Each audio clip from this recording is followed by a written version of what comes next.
সাংবাদিক তুহিন হত্যার বিষয়ে বিস্তারিত জানাতে এবার গাজীপুর থেকে যোগ দিচ্ছেন সহকর্মী আবুল হাসান। হাসান, যারা অভিযুক্ত রয়েছে তাদেরকে কখন নাগাদ আদালতে তোলা হতে পারে, আর বিগত 7 মাসে আইন শৃঙ্খলা পরিস্থিতির যে অবনতি হচ্ছে, পুলিশ এ বিষয়ে কি বলছে?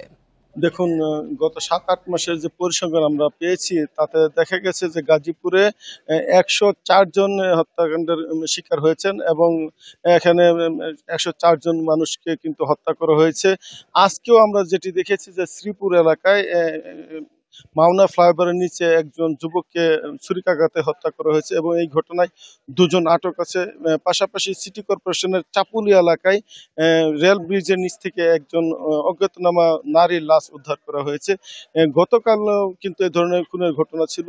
বলা চলে যে প্রায় প্রতিদিনই কিন্তু গাজীপুরে খুন, হত্যা এবং বিভিন্ন অপরাধ সংঘটিত হচ্ছে এবং এই বিষয়টি নিয়ে কিন্তু স্থানীয় যারা অধিবাসী রয়েছেন তাদের মধ্যে উদ্বেগ, উত্তেজনা, এখানে আতঙ্ক বিরাজ করছে। তারা বলছেন যে পুলিশের যে নিরাপত্তা বিধানের বিষয়টি সেটি অনেকটাই এখন উপেক্ষিত রয়েছেন এবং তারা বলছেন যে পুলিশের দায়সারা যে আচরণ সেই কারণে কিন্তু এই গাজীপুরে অপরাধ প্রবণতা বেড়ে গেছে। বিশেষ করে চুরি, ছিনতাই, চান্দনা চৌরাস্তা, টঙ্গী এলাকায় ছিনতাইয়ের ঘটনা কিন্তু অহরহ ঘটছে এবং এইসব ক্ষেত্রে পুলিশের উদাসীনতাকে অনেকটাই দায়ী করছেন স্থানীয়রা। তারা বলছেন যে পুলিশ থাকলেও অনেক সময় তারা যথাযথ কাজ করে না। তাদের যে দায়িত্বের যে গাফিলতি সেটির কারণে এখানে অপরাধ বেড়ে গেছে বলে তারা জানিয়েছেন এবং সেই কারণে তারা ক্ষোভও প্রকাশ করেছেন। তারা বলছেন যে পুলিশ যদি সঠিকভাবে নজরদারি করা এবং এই অপরাধী যারা রয়েছে তাদের যথাযথভাবে গ্রেপ্তার করে তাহলে অপরাধ কিছুটা কমবে